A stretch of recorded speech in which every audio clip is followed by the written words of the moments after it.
Hi everyone, let's solve this question. Okay, यहाँ एक question दिया गया है और दो स्टेटमेंट्स दिए गए हैं. ओके, तो हमें फाइंड करना है कि कौन सा स्टेटमेंट काफ़ी होगा इस क्वेश्चन का आंसर देने के लिए. ओके, स्टेटमेंट 1 या फिर स्टेटमेंट 2 या फिर दोनों कंबाइंड.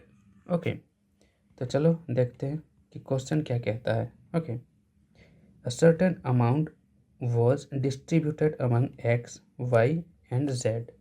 ओके, पैसों का कुछ बंटवारा हो रहा है यहाँ. ओके, क्वेश्चन क्या कहता है, who received the least amount, means सबसे कम किसको मिला है. ओके, तो स्टेटमेंट 1 को चेक कर लेते हैं कि हम इससे आंसर दे सकते हैं कि नहीं. ओके, ये क्या कहता है, x received 4/5 of what y and z together received. ठीक है, तो यहाँ क्या इक्वेशन बनेगा, एक्स कितना रिसीव करता है, एक्स के पास है 4/5 of x and y together means y and z together means y plus z. तो ये इक्वेशन बन जाएगा. ओके, तो यहाँ देखो, इसको आप सिंप्लीफाई करोगे तो क्या लिख सकते हो, x divided by y plus z. ठीक है, ये 4/5 होगा. ओके, तो क्या आप यहाँ से पता कर सकते हो कि किसको सबसे कम मिला है.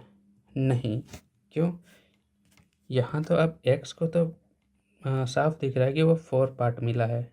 ठीक है, मगर यहाँ वाई और जेड में थोड़ा कन्फ्यूजन है. वाई को 1 मिला है या जेड को 4, या वाई को 4 मिला है, इसको 1, या दूसरा इसको 2, इसको 3.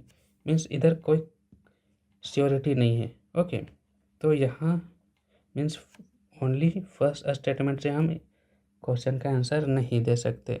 ओके, तो हमारा क्या होगा, यूजिंग आइदर स्टेटमेंट अलोन हम आंसर दे सकते हैं क्या, नहीं, तो बी हमारा हो जाएगा गलत. ओके, तो चलो अब हम नेक्स्ट स्टेटमेंट को चेक करते हैं, स्टेटमेंट सेकंड को. तो स्टेटमेंट सेकंड क्या कहता है हमारा, y received 2/7 of what x and z together received. तो इसका इक्वेशन क्या बनेगा, y बराबर कितना हो जाएगा, 2/7 of x and z together means x plus Z. Okay, तो इसको आप सिंप्लीफाई करोगे तो क्या आएगा, y. ठीक है, और नीचे आ जाएगा एक्स प्लस जेड. ओके, ये है हमारा 2/7. तो केवल 2 को कंसिडर करते हुए हम आंसर दे सकते हैं क्या कि कौन छोटा है.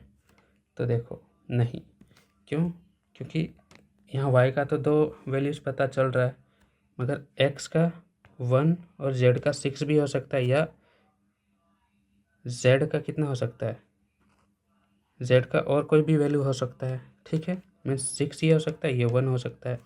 तो यहाँ भी हमें डिसाइड नहीं है कि सबसे कम किसको मिला है. ओके, तो हम स्टेटमेंट सेकंड से भी क्वेश्चन का आंसर नहीं दे सकते. ओके, तो हमारा option number A means using one statement alone हम आंसर नहीं दे सकते, तो ये हमारा हो जाएगा गलत. ओके, तो अब क्या होता है जब हम दोनों स्टेटमेंट को कंबाइन करते हैं. ओके, तो कंबाइन करते हैं, इसका मतलब क्या हुआ, इसको और इसको हमें कंबाइनली सोचना पड़ेगा. ठीक है, तो चलो देखो रेशियो पे ध्यान दो. ठीक है, यहाँ देखो कितना हो रहा है, x plus y plus z, ये 9 हो रहा है, और इधर कितना हो रहा है, x plus y plus z means इसका इसका इसका टोटल सम कितना हो रहा है, इधर इधर भी हो रहा है 9. ठीक है, तो जब दोनों तरफ बराबर है, ठीक है, तो सीधा आप जो इसके आगे वैल्यूज है वही उसके वैल्यूज हो जाएंगे. ओके, अगर यहाँ 9 है, अगर इधर 18 रहता या कोई और रहता, ठीक है, तो हम उसको इक्वेट कर लेते, means x plus y plus z का वैल्यूज इक्वल करने के बाद ऐसा करते. ओके, तो यहाँ क्योंकि x plus y plus z का वैल्यू सेम है तो हमें यहाँ इक्वेट करने का ज़रूरत है नहीं, सीधा वैल्यूज लिख दो। ओके, तो पहला से हमें क्या मिल रहा है? पहला से हमें मिल रहा है x का वैल्यू 4 है कि नहीं। जब हमने कंबाइन कर लिया तो x का वैल्यू हमें कितना मिल गया भाई? 4। ओके, और हमें y का कितना वैल्यू मिल रहा है? 2। ठीक है, तो y का वैल्यू कितना मिला? 2। ओके, और z का कितना मिलेगा फिर? x और y हो गया, तो z का कितना मिलेगा? ओके, तो देखो टोटल कितना है हमारा? टोटल तो 9 है। ठीक है, और इधर कितना यूज हो गया? 4 प्लस 2 6 यूज हो गया। तो जब टोटल 9 है, 6 यूज हो चुका, तो कितना बचेगा? 3। तो 3 आ जाएगा जेड के खाते में। समझ में आ गया? तो अब आप यहाँ कंपेयर कर सकते हो कि सबसे छोटा अमाउंट मीन्स सबसे कम पैसा किसको मिला? देख लो, वाई को मिला, 2 ही मिला।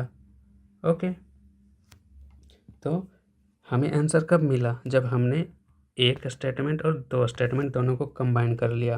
ओके, तो हम क्या कह सकते हैं कि using both the statements together we can give the answer of the question. ठीक है, मीन्स आंसर हो जाएगा हमारा ऑप्शन नंबर सी। ओके।